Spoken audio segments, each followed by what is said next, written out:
우리 같이 한 목소리로 한번 읽어보도록 하겠습니다. 시작. 또 누구든지 나를 믿는 이 작은 자들 중에 하나라도 실족하게 하면 차라리 연자 맷돌이 그 목에 매어 바다에 던져지는 것이 나으리라. 만일 네 손이 너를 범죄하게 하거든 찍어버리라. 장애인으로 영생에 들어가는 것이 두 손을 가지고 지옥 곧 꺼지지 않는 불에 들어가는 것보다 나으니라. 만일 네 발이 너를 범죄하게 하거든 찍어버리라. 다리 저는 자로 영생에 들어가는 것이 두 발을 가지고 지옥에 던져지는 것보다 나으리라. 만일 네 눈이 너를 범죄하게 하거든 빼버리라.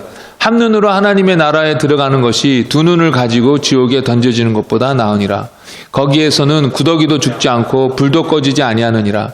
사람마다 불로써 소금치듯 함을 받으리라. 소금은 좋은 것이로되 만일 소금이 그 맛을 잃으면 무엇으로 이를 짜게 하리요. 너희 속에 소금을 두고 서로 화목하라 하시니라. 아멘.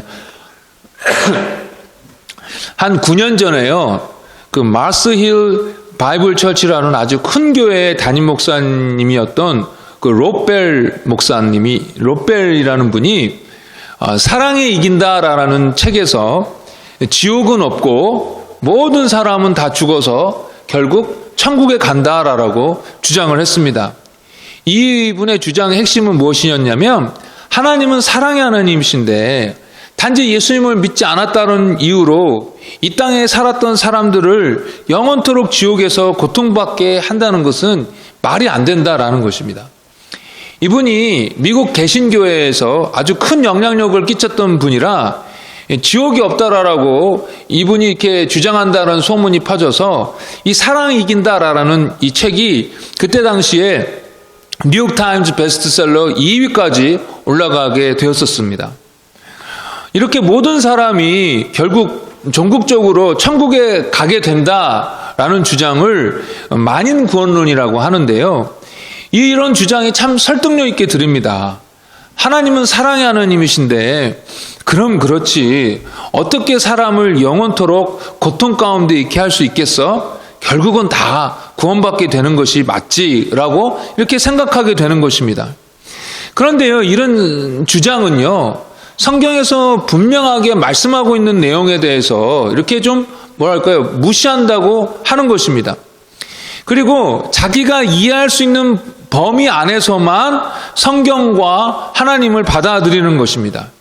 무슨 말이냐면요, 성경은 분명히 악인에 대한 심판을 말씀하고 있고 지옥에 대해서도 말씀하고 있기 때문입니다.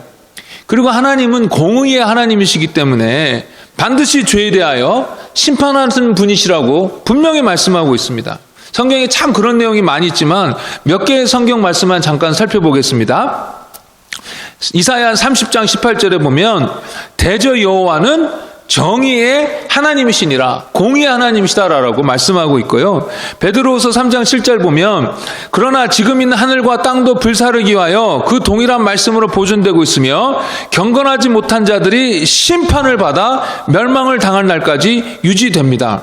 심판을 받는다라고 분명하게 말씀하고 있습니다. 또 계시록 20장 11절에서 15절에 보면 이제 백보자 심판이 나오는데요. 거기에 보면은 맨 끝에서 두 번 14절 15절에 보면 13절부터 보면 바다가 그 가운데서 죽은 자들을 내주고 또 사망과 음부도 그 가운데서 죽은 자들을 내주매 각 사람이 자기의 행위대로 심판을 받고 사망과 음부도 불못에 던지니 이것이 둘째 사망 곧 불못이니라. 누구든지 생명책에 기록되지 못한 자는 불못에 던져지더라. 그러니까 생명책에 기록되지 못한 자가 바로 구원받지 못한 자, 죄인인데 이 자들이 둘째 사망, 곧 불못, 지옥에 던져진다라고 분명히 말씀하고 있습니다. 이렇게 성경은 분명하게 하나님의 공의 그리고 심판과 지옥을 말씀하고 있습니다. 게다가요, 서로 사랑하라, 사랑해야 된다라고 말씀하셨던 예수님은 아주 자주 지옥에 대해서 언급하셨습니다. 마태복음 5장에서 산상수훈을 말씀하실 때 형제에게 미련한 놈이라고 말하는 자는 지옥불에 떨어지고, 오늘 본문에서 나온 것처럼 눈과 손을 가지고 범죄하여서 지옥에 가는 것보다는 눈을 하나 빼고 손 하나 없이 다리 없이 지옥에 안 가는 것이 낫다라고 말씀하고 있습니다.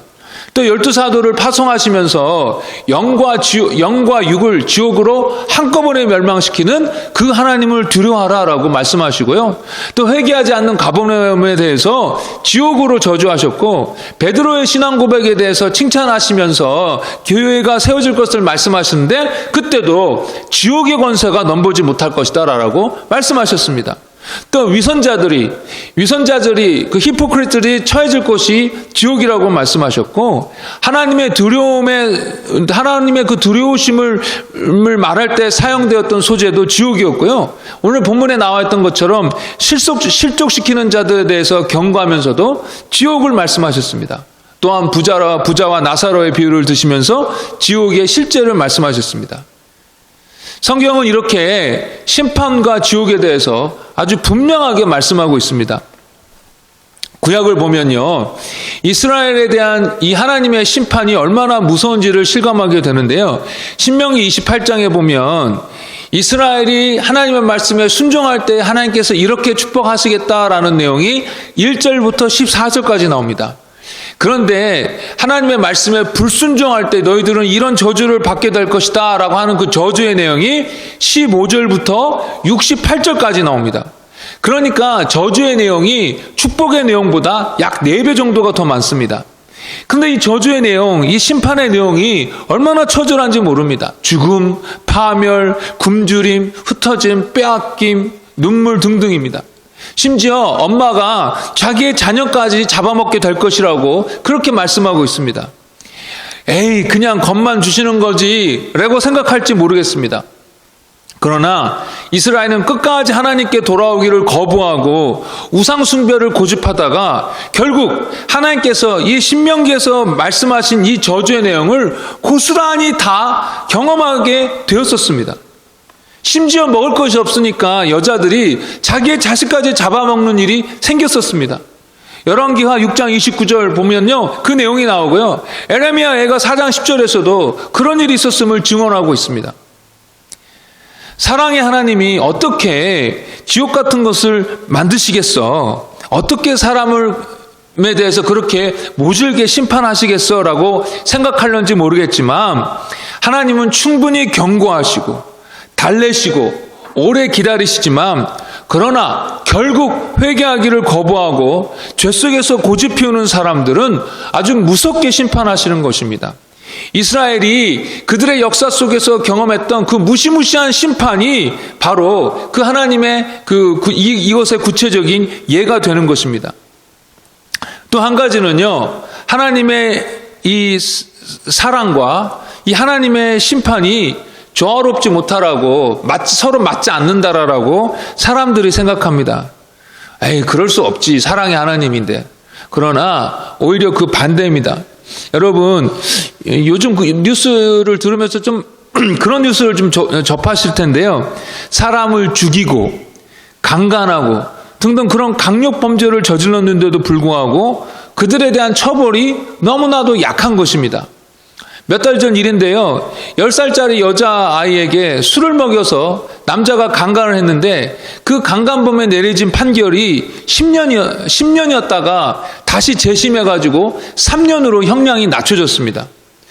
그 이유가 강간의 강제성 여부를 따지는데 아이의 진술만으로는 증거가 부족하다라는 것입니다. 아니, 아이에게 술을 먹여서 몸을 가눌 수 없게 만들었는데 무슨 강제성 여부를 따집니까? 여러분, 조두순 사건이라고 잘 아십니다. 2008년 겨울에 교회 한 화장실에서 8살짜리 여자아이를 이 조두순이라는 사람이 강간 폭행을 했습니다. 그 수법이 얼마나 악하고 정말 잔인한지 여러분 입에 담을 수가 없어요. 그런데 이런 범죄자에 내린 형벌이 겨우 12년입니다. 그 이유가 뭐냐면 나이가 많고 술을 먹은 상태에서 그랬다고 그렇게 형량을 가볍게 내는 것입니다. 이 사람은 이제 올해 출소하죠.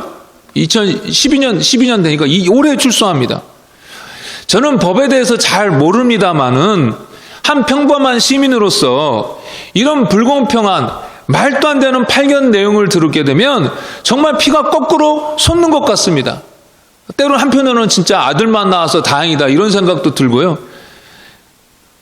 이렇게 어린아이들을 강간하고 폭행하여 거의 죽게 만들었는데 술 먹고 그런 일을 했다고 겨우 12년만 감옥에서 살게 하는 것입니다. 아니, 사형을 시키든지 무기징역을 시켜야지 않겠습니까? 그래야 그 피해자의 원통함이 조금이나마 좀 해소되는 것 아니겠습니까?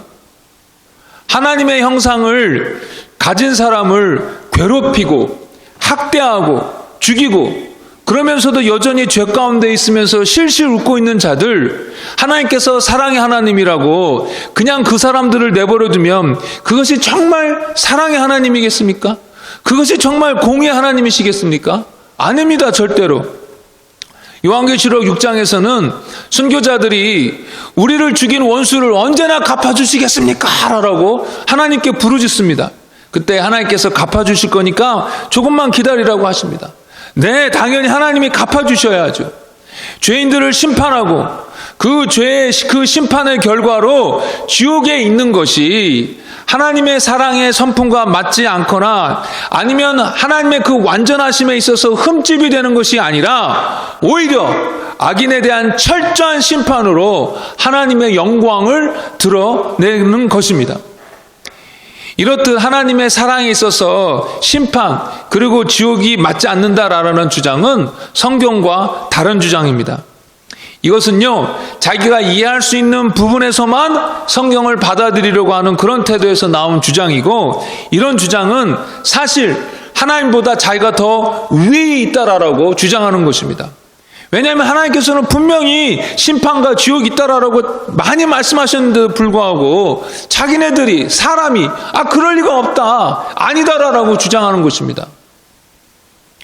여기서도 한 가지 논쟁이 되고 있는 것을 나누고 싶은데요, 영혼 멸절설을 주장하는 사람들이 신학자들 사이에서도 꽤 있습니다. 제가 다녔던 신학교의 한 교수님도 이런 관점을 갖고 계셨는데 다른 교수님들이 좀 문제다라고 여겼던 분입니다. 그런데 워낙 그 바울 신학에 있어서 세계적인 석학이라 이렇게 뭐라고 하지는 못했는데요. 이것이 무엇이냐면, 죄에 대해서 어느 기간 동안 지옥에서 고통을 당하지만 그 기간이 끝나면 그 영혼은 없어지게 된다라는 것입니다. 또 어떤 사람은 이런 기간 없이 구원받지 못한 영혼은 지옥의 심판 그런 거 없이 그냥 바로 그 영혼이 소멸된다라고 그렇게 주장합니다. 근데 이들의 근거가 무엇이냐면요, 이 멸망, 영어로는 destruction이라는 그 perish라는 단어 때문에 그런데요, 예를 들어서 빌립보서 3장 19절에 그들 즉 죄인들의 마침은 멸망이다라고 말씀하고 있는데, 이 멸망, 디스트럭션이 파괴되어진 다음에, 부서진 다음에 없어지는 것을 암시한다라고 이 사람들은 보는 거예요. 그러니까 이 단어가, 그들의 마침은 멸망이다 하니까 그들의 영혼이 마찬가지로 이렇게 부서지고 그 다음에 결국은 없어지는 것이다라고 해석을 한 것입니다. 그런데 이렇게 이 destruction이라는 이 단어를 그렇게 부서지고 없어지는 것을 의미한다기보다는 단순히 그냥 파괴되어진다, 망하게 되었다라는 의미인 것입니다. 그러니까 이것을 근거로 억지로 이렇게 영혼이 없어진다라고 이렇게 하기에는 그게 좀 근거가 약하다라고 볼 수 있습니다.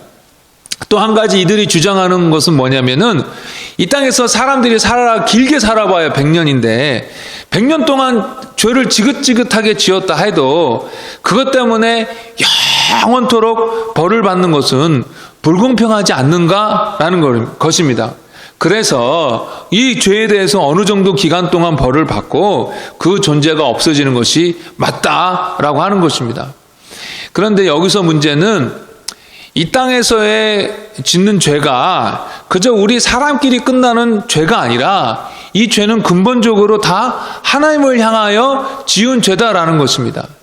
하나님을 향하여 사람이 직접적으로 짓는 죄도 있죠. 하나님의 이름을 망령되이 일타거나 아니면 하나님의 이름을 모욕한다던가 이렇게 직접적으로 하나님을 향하여 지은 죄도 있지만, 사람 사이에 끼리 지은 죄도 결국은 다 하나님을 향하여 지은 죄가 되는 것입니다. 하나님의 형상으로 창조되었고 하나님께서 그 사람에 대하여 선한 목적을 갖고 계시는데 그런 사람들을 향하여 죄를 짓고 그런 목적을 무시하고 산 것 이 모두가 다 하나님을 향하여 죄를 지은 것이 되는 것입니다. 그런데 이렇게 하나님을 향하여 지은 죄의 심각성은 우리가 가늠할 수 없을 정도로 매우 크다라는 것입니다. 즉 우리의 그 짓는 죄의 대상이 누구냐에 따라 죄가 크냐 작냐가 달라진다라는 것입니다. 일반 사람들에게 죄를 지었다 하는 것과 한 나라의 왕에게 죄를 지은 것은 그 대상에 따라 그 죄의 경중이 크고 작음이 달라진다라는 것입니다. 얼마 전에 미국이 솔레이만이라는 이란 최고의 장군을 암살했습니다. 그러니까 어떤 일이 생겼습니까? 전쟁을 한 해 만에 하고 아주 국제적으로 막 갑자기 긴장 상태가 되지 않았습니까? 왜 그렇습니까? 암살당한 사람이 이란의 최고의 장군이었기 때문에 그렇습니다. 그러나 일반 사병이 그렇게 당했다고 했을 때 정말 그렇게 나라들끼리 일어나가지고 전쟁을 한 해 만에 그랬겠습니까? 아닙니다. 솔레이만이 이 장군을 암살할 때에 이라크의 군인들도 함께 죽었는데 거기에 대해서는 별 반응이 없지 않습니까? 죄의 대상이 어떠냐에 따라 그 죄의 크고 작음이 달라질 수 있습니다. 그런데요, 감히 온 우주의 창조자이신 하나님을 모욕하고 거역하고 대적한다고 할 때에 그 죄의 심각성은 참으로 어마어마하다라는 것입니다. 즉 우리가 그 하나님의 무한한 영광스러움, 그 위대하심을 잘 몰라서 그렇지, 그 영원하시고 무한하신 그 하나님의 영광스러움과 존귀하심을 조금이라도 우리가 감안하게 된다면 그런 하나님을 대적하는 것이 얼마나 큰 죄인지 어느 정도는 저희들이 이해할 수 있다라는 것입니다. 그리고 이런 영원 멸절설에 대한 반론을 또 하나 제기하자면 지옥에서 얼마의 기간 동안 고통을 당하는 것으로 하나님의 공의가 만족이 됐다면 그러면 그 다음에 영원히 없어질 것이 아니라 이제 죄값을 다 치렀으니까 지옥에서 빠져나와 천국으로 보내줘야지 왜 굳이 영혼을 없애느냐는 말입니다. 한 범죄자가 10년형을 받았습니다. 그래서 그 기간을 다 채워서 사회로 나왔으면 자유의 몸이 되는 것처럼 일정 기간 고통을 받았으면 지옥에서 그래서 하나님의 공의를 만족시켰다고 한다면 그 다음에는 적어도 자유의 몸, 지옥에서는 나와야 될 텐데 그것이 아니라 그 영혼이 소멸되겠다라는 것입니다. 이것은 말이 안 된다라는 것입니다. 이렇듯 영원 멸절설도요, 사실은 성경에 있는 말씀을 그대로 받아들이지 못해서 생겨난 주장입니다. 자, 그럼 하나님의 심판과 지옥이 있는 것은 분명한데요. 그럼 지옥은 어떤 곳입니까? 자, 지옥은요, 악인들이 영원토록 의식을 가진 채 고통을 당하는 장소입니다. 그러니까 무의식 상태로 있는 것이 아니라 의식을 가진 상태로, 그래서 영원토록 고통을 당하는 장소가 바로 지옥입니다. 오늘 저희들 읽은 본문을 보면 구더기도 죽지 않고 불도 꺼지지 않고 그곳에 있는 사람들, 즉 죄인들이 불로써 소금 치듯이 불로 치듯함을 받게 된다라고 예수님께서 설명하고 있습니다. 또 마태복음 25장 41절에는 저주받은 자들아 나를 떠나라, 마귀와 그 사자들을 위하여 예비된 영원한 불에 들어가라라고 말씀하십니다. 즉 여러분 소금을 이렇게 치지 않습니까? 근데 사람에게 그렇게 소금 치듯이 불덩이를 불 가지고 이렇게 친다고 생각해 보십시오. 얼마나 고통스럽겠습니까? 그런데 이런 고통이 한 50년만 받으면, 한 100년만 받으면 끝이다 라고 한다면 희망이라도 가질 수 있겠는데 그게 아니라 끝이 없다라는 것입니다. 영원토록 그 고통이 영원토록 지속된다라는 것입니다. 그래서 예수님이 손 하나, 발 하나 잘라내는 한이 있더라도, 눈을 하나 빼내는 있더라도 절대로 지옥에 가면 안 된다라고 하시는 것입니다. 이것은 예수님께서 정말로 네 팔 하나를 잘라라, 눈을 하나 빼내라 라는 말씀이 아니라 지옥이 얼마나 무시무시한 곳인지를 강조하시는 것이고, 그 무서운 곳에 어떻게 해서든지 가지 말도록 해라 라고 주님께서 말씀하여 주시는 것입니다. 그러면 이렇게 죄인들이 가게 되는 이 무시무시한 지옥이 분명하게 존재하고 있는데, 이 사실을 통해서 저 여러분들이 어떻게 해야 할까요? 오늘 이것에 대해서 몇 가지 좀 나눠보기를 원하는데요. 첫 번째로 죄를 두려워해야 합니다. 저희들은 예수 믿고 구원받았다. 그리고 이 구원받았을 때 우리의 미래의 모든 죄까지 다 용서받았다라고 그렇게 믿습니다. 성경에 약속되어 있었거든요. 하나님의 전적인 구원의 은혜는 예수 믿는 데까지만 미치는 것이 아니라 예수 믿고 난 다음 천국에 이를 때까지 미친다라는 것입니다.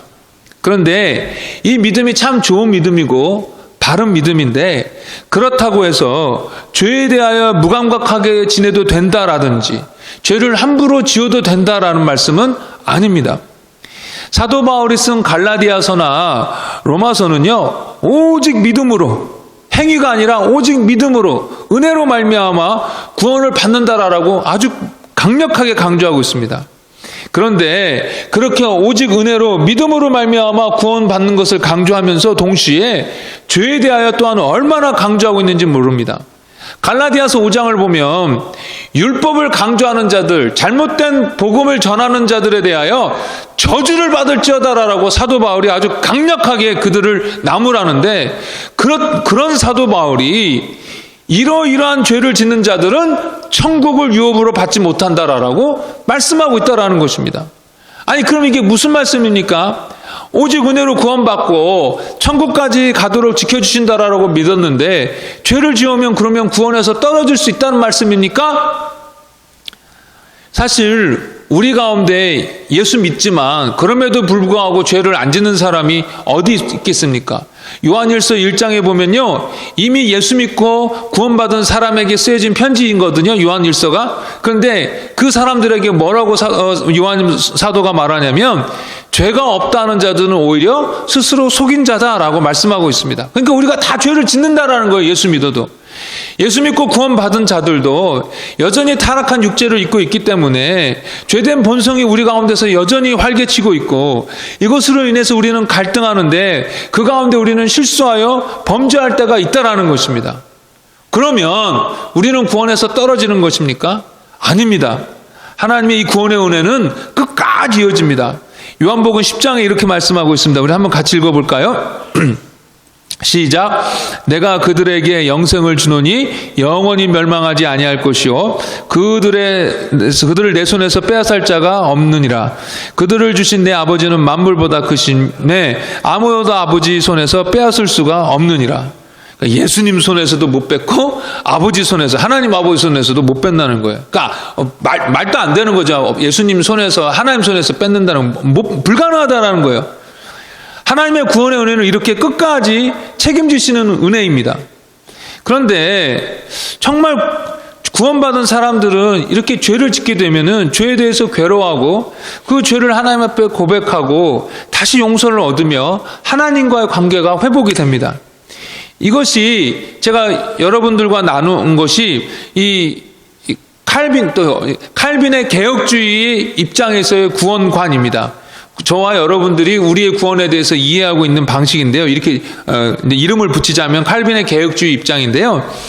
그런데 문제는 뭐냐면 예수 믿는다고 하면서 죄를 계속 짓고 그 죄에 대해서 아무렇지도 않은 사람들이 있다라는 것입니다.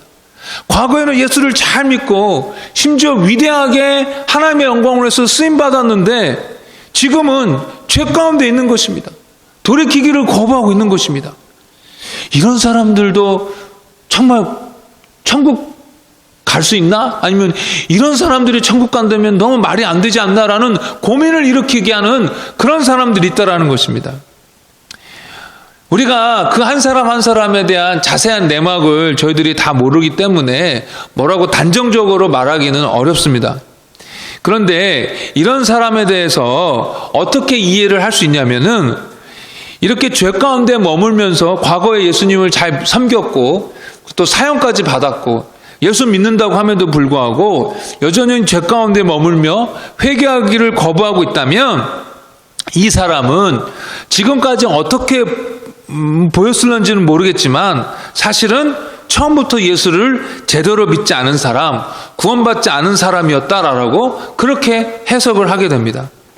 자, 이게 저희들의 입장이고요. 장로교나 오순교 쪽 교단은요, 하나님께서 이렇게 전적인 은혜로 구원해 주시지만 자기가 의지적으로 끝까지 고집을 피우며 회개하기를 거부하면 결국은 하나님의 용서의 은혜에서, 구원의 은혜에서 떨어져 지옥에 간다라고 그렇게 성경을 보거든요. 구원은 그런 구원관을 가지고 있거든요. 그러니까 죄를 지으며 죄 가운데 머물며 회개하기를 거부한다라고 한다면 저희 같은 칼빈의 개혁주의 입장에서는 이 사람이 예수님을 믿는다고 고백은 했지만 실제로는 아니고 처음부터 구원받지 않았을 것이다라고 해석을 하고요. 성결교나 오순절 교단의 입장에서 해석을 하게 되면 이 사람은 구원받았지만 계속해서 회개하기를 거부하고 고집피우기 때문에 결국은 구원에서 떨어져 지옥에 가게 된다라고 이렇게 보게 되는 것입니다. 근데 제가 지금 말씀드리려고 한 것은 어떤 신학적인 관점을 가지는 것과 상관없이 예수 믿는다고 하면서 죄를 지으며 회개하기를 거부하는 자들은 구원받지 않았거나 아니면 구원에서 떨어져 있을 확률이 매우 높다라는 것입니다. 즉 지옥에 떨어질 확률이 매우 높다라는 것입니다. 그럼 조금 전에 말씀드렸던 갈라디아서에서 5장에서 말씀하고 있는 죄의 목록이 뭔지 압니까? 이러이러한 사람은 하나님의 유업을 받지 못한다라고 한 그 죄의 목록이 뭔지 아십니까? 제가 한번 읽어보겠습니다. 거기도 있나요? 네. 육체 행실은 환히 드러난 것들입니다. 곧 음행과 더러움과 방탕과 우상숭배와 마술과 원수매짐과 다툼과 시기와 분냉과 분쟁과 분열과 파당과 질투와 술취함과 흥청망청 먹고 마시는 노름과 그와 같은 것들입니다. 내가 전에도 여러분에게 경고하였지만 이제 또 다시 경고합니다. 이런 짓을 하는 사람들은 하나님의 나라를 상속받지 못할 것입니다. 사도 바울이 전에도 경고하였지만 또 다시 경고한다고 합니다. 지금 하나님께서 사도 바울을 통하여 지금 재차 경고하신다라는 말씀이에요. 너희들 이런 죄 가운데 계속 머물고 있으면 천국 못 가! 지옥 간다라고 말씀하시는 것입니다. 여러분, 이런 경고를 가볍게 들으시면 안 됩니다. 제가 초반에도 말씀드렸지만 이스라엘을 향하여 그 무서운 저주의 경고를 하나님께서 해주셨어요. 이스라엘 사람들은 그 말씀을 듣고도 여전히 우상 숭배하며 악한 죄를 저지르면서도 자기네들은 하나님의 백성이기 때문에, 하나님께서 택한 백성이기 때문에, 우리가 홍해도 그냥 마른 바닥으로 거는 사람들이고 이 가나안도 하나님의 기적적으로 주셔서 다 정복한 그런 하나님의 백성이기 때문에 결코 망하지 않을 것이라고 생각을 했었습니다. 그러나 그들의 지속적인 불순종으로 말미암아 그들은 결국 하나님께서 저주하신 대로 무서운 형벌을 감당해야 했었습니다. 따라서 이런 하나님의 경고를 가볍게 들으면 안 되겠습니다. 나는 예수 믿고 구원받았으니까 하면서 죄에 대하여 안이하게 생각하면 그것은 마귀에게 속는 것입니다. 하나님의 말씀을 일부러 무시하고 있는 것입니다. 갈라디아에서 말씀하고 있는 이런 죄들을 짓고 있으면서도 아무렇지도 않다면 그의 영혼에 심각한 문제가 있는 것입니다. 하나님의 무서운 경고를 듣고 두려움으로 다시 진심으로 회개하고 다시 거룩한 생활로 돌이켜야 하는 것입니다.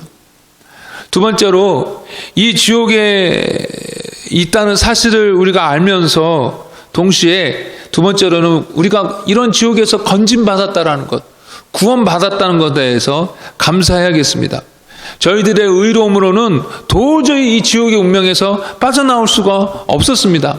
아담의 범죄 이후로 우리는 죄인으로 태어나 죄를 지으면서 살아가기 때문에 이런 저희들은 도저히 하나님 앞에 천국으로 갈 수가 없는 것입니다. 그런데 하나님께서 이런 저희들을 불쌍히 여겨주셔서 예수님을 이 땅 가운데 보내오셔서 예수님이 우리의 모든 죄를 대신 지고 십자가에서 그렇게 처참하게 죽게 하셨습니다. 이제 예수를 믿기만 하면 의롭다라고 인정을 받고 구원받도록 하셨습니다. 그 무시무시한 지옥을 면하고 천국에 가게 하셨습니다. 지옥의 그 끔찍함, 그 지옥으로 달려갈 수밖에 없었던 우리의 운명을 생각하게 된다면 예수님으로 인하여 얻은 그 구원에 대해서 정말로 깊이 감사할 수밖에 없게 되는 것입니다. 더 진심으로 그 구원에 대하여 찬송할 수밖에 없는 것입니다. 제가 예전에 한번 소개한 것 같은데요. 또 소그룹으로 만나는 분들한테도 이렇게 소개를 했는데, 왜냐하면 제가 너무 그분의 간증을 통해서 은혜를 받아서 그런데요. 한 여자 집사님의 간증을 제가 유튜브에서 들었어요. 남편이 말기암으로 중환자실에 있게 되었는데 같은 방을 쓰는 또 남자 환자가 죽음을 앞두고 그 죽음이 너무너무 무서워서 소리를 막 지르는 것입니다. 근데 그 옆에서 그걸 목도한 이 부부가 그것 때문에 더욱더 죽음에 대해서 두려워하게 됐다라는 것입니다. 근데 이 옆에 있는 남자가 이제 정말 못 살아요. 그래서 죽을 때가 되었는데 죽지 못하고 숨만 끄떡끄떡 하면서 안 죽으려고 그렇게 버티더라는 것입니다. 그러다가 결국 죽게 되었는데, 여러분, 그런 죽음을 앞두고 지금까지 벌어온 돈, 명예, 성공, 이런 것들이 무슨 소용이 있겠습니까? 아무 소용이 없는 것입니다. 그런데 그런 죽음에 대한 두려움을 가지고 있던 이 부부가, 이 여자 집사님 부부가 병원에서 복음을 듣고 예수님을 믿게 되었습니다. 그러자 이 죽음에 대한 공포가 다 사라지고 이 마음의 평안이 확 밀려오는 것입니다. 결국 남편은 죽기는 했지만 정말 평온한 모습으로 죽었고, 이 아내가 남편의 그 죽음의 모습을 보면서 우리 남편은 정말 천국에 갔구나라는 확신이 들더라는 것입니다. 저는 목사지만 그 간증을 듣고 얼마나 우리가 가진 구원이 감사한 것인가, 이렇게 예수 믿게 되어서 이것이 얼마나 다행인가를 다시 한번 그 간증을 보면서 실감하게 되었습니다. 저희들이 예수 그리스도를 통하여 이런 구원을 가진 것에 대해서 정말로 감사해야 되겠습니다. 이런 구원의 감격을 가지고 저희들이 신앙생활을 해야 되겠습니다. 억지로가 아니라 진심으로 감사해서 예배드리고 주의 몸된 교회를 섬기는 그런 저와 여러분이 되어야 될 줄 믿습니다. 마지막으로요, 한 가지 더 나누자면, 이 지옥으로 달려가는 사람들을 건져내도록 저희들이 전도에, 영혼 구원하는 일에 힘써야 되겠다는 것입니다. 성경을 잠깐만 보면요, 예수님께서 뭐라고 말씀하셨냐면, 예수께서 이르시되 내가 곧 길이요 진리요 생명이니 나로 말미암지 않고는 아버지께로 올 자가 없느니라. 또 사도행전 4장 12절에 보면은 다른 이로서는 구원을 받을 수 없나니 천하 사람 중에 구원을 받을 만한 다른 이름을 우리에게 주신 일이 없음이라 하였더라. 그러니까 예수 외에는 구원의 길이 없다라는 것입니다. 여러분, 다른 길이 있었으면 전도할 필요 없습니다. 지옥이 없었다면 전도할 필요도 없고요. 혹시 지옥이 있더라도 한 100년 고통당하다가 영원히 소멸될 거라면 그래도 전도할 필요 없습니다. 그러나 영원토록 고통당하는 지옥이 분명히 있고, 그곳에 예수를 모르는 자들이 가기 때문에, 오직 그곳에서부터 벗어날 수 있는 길은 예수밖에 없기 때문에 저와 여러분들이 이 예수를 전할 수밖에 없는 것입니다. 저희들이 지난 크리스마스 뱅퀴트를 앞두고 전도 대상자를 만들어서, 리스트를 만들어서 21일 동안 다니엘 기도를 하지 않았습니까? 여러분, 그 리스트를 계속 갖고 계시고요. 없으시면 제가 다시 한번 오늘 우리 교회 카톡방에 보내드릴 텐데, 그 전도 대상자 리스트를 가지고 계속해서 저희들이 이름을 불러가며 기도해야 되겠습니다. 여러분, 아이고 누구누구 구원받아야 되는데요 하면서 그냥 그렇게 입으로 지나가는 말로 한번 하면서 그냥 지나갈 것이 아니라, 저와 여러분들이 끈질기게 그 사람의 이름을 부르며 하나님 앞에 기도해야 되는 것입니다.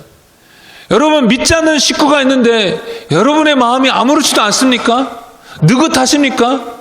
저렇게 지옥에 분명하게 불타고 있는데 그 지옥에 가게 되면 아무 소망 없이 영원토록 그곳에서 고통당하게 되는데 여러분은 아무렇지도 않습니까?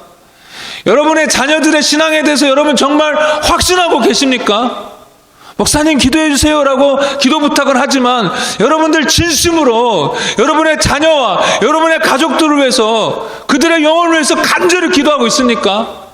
살려주세요 이런 마음으로 기도하고 계십니까? 또 기도하면서요 복음도 증거해야 합니다. 제가 그전 교회에서 미얀마로 단기 선교를 갔었는데요. 돌아오는 길에 몇 분은 한국에 며칠을 이렇게 머물다가 다시 미국으로 오셨습니다. 근데 다들 한국에서 각자 볼일을 보고 오셨는데 그 볼일을 보고 오신 일들이 뭐냐면 대부분이 다 믿지 않는 가족에게 찾아가서 복음을 증거하는 것이었습니다. 예수 믿게 하는 것이었어요. 죽음을 앞두고 있는 자기 친척에게 복음을 증거하는 것이었습니다. 저도 가서 기도해 줬는데요. 다행히 정말 예수님 믿고 돌아가셨어요. 얼마나 감사한지. 기도하면서 동시에 복음을 전해야 합니다. 고구마 전도왕이라고 한번 들어보셨을지도 모르겠네요. 유명하신 분인데 김기동 목사님처럼 고구마를 찔러보듯이 그렇게 사람들에게 예수 믿으세요. 예수 믿으면 좋습니다라고 찔러보라는 거예요. 예수 믿으세요. 저희 교회 한번 와보세요라고 한번 찔러보고 던져놔 봐야 되지 않겠습니까? 기도하고 한번 던져보십시오. 아니 던지지도 않는데 찔리지도 않는데 어떻게 그 그물에 어떻게 그 젓가락에 걸려 나오겠습니까? 여러분들이 한번 그물을 던지라고 찔러보라고 교회에서 이런저런 전도 행사를 하지 않습니까? 계속 여러분 간절하게 기도하고 있다가 교회에서 또 한번 날 잡고 또 전도 이벤트를 하게 되면 또 던져보는 것입니다. 한번 와보세요. 말씀을 정리하겠습니다. 죽음은요, 우리의 현실입니다. 그러나 그럼에도 불구하고 이 죽음에 대해서 잊고 살거나 아니면 부정하면서 살고 있습니다. 나이가 많으신 분들은 곧 이제 돌아가시겠지만 그런 분들에게 죽음을 말씀드리는 것은 아주 큰 신뢰가 됩니다. 왜냐하면 다들 죽음을 두려워하고 피하고 싶어 하기 때문에 그렇습니다. 모든 사람들에게 다 피할 수 없는 정말 다 모든 사람에게 다가오는 분명한 일인데도 말입니다.